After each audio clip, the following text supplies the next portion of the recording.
చెప్తున్నాను, రామారావు గారి మీద నేను సినిమా తీస్తున్నాను. ఇంకా విషయాలు సేకరించాలి.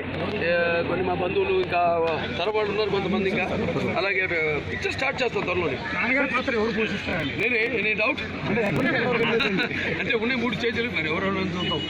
షూటింగ్ ఏమైనా ఇక్కడ కూడా జరిగే అవకాశం ఉంది? ప్లాన్ చేయలేదండి, అన్ని స్క్రిప్ట్ చూడతాను సార్. అంటే సినిమా అనేది ఓన్లీ కేవలంగా రాజకీయ పరంగా ఉంటుందా? సినిమా బయోపిక్ అంటే డిఫరెంట్ వేరియేషన్స్ ఉంటాయి కదా, తెలియని విషయాలు జనానికి తెలియని చాలామంది ఎంతోమంది రాశారు. బ్రహ్మాండంగా వినాయకరావు గారు వీళ్ళంతా బ్రహ్మాండంగా వెళ్ళి వాళ్ళందరినీ కూడా కమిటీలో వేసాం.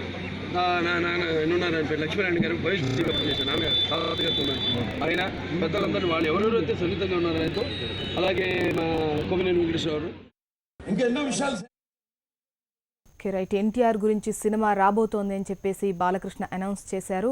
రైట్, దీనిపై మనతో మాట్లాడేందుకు శ్రీపతి సతీష్, వీరు ఎన్టీఆర్ అభిమాన సంఘం అధ్యక్షులు. నమస్తే అండి సతీష్ గారు. చెప్పండి సతీష్ గారు, ఎన్టీఆర్ జీవిత చరిత్ర ఆధారంగా బయోపిక్ రాబోతోంది, మరి మీ అభిప్రాయం ఏంటి? ఆంధ్రుల అభిమానం అన్నట్టు నందమూరి తారక రామారావు గారి జీవిత అంటే తెలుగువారందరికీ కూడా ఎంతో సంతోషం అమ్మా. ఆయన రాజకీయ సినిమాలో కానీ రాజకీయాలలో కానీ ఆయన చూపించిన ప్రతిభ కానీ పేద ప్రజలకు చేసిన సంక్షేమ కార్యక్రమాలు కానీ అన్ని కూడా చిరస్థాయిగా తెలుగు ప్రజల గుండెలో నిలిచిపోతాయమ్మా. ఆయన జీవిత చరిత్ర చేయడాన్ని ఎంతో మాలాంటి అభిమానులందరికీ కూడా ఎంతో సంతోషం అమ్మా. థ్యాంక్ యూ అండి సతీష్ గారు.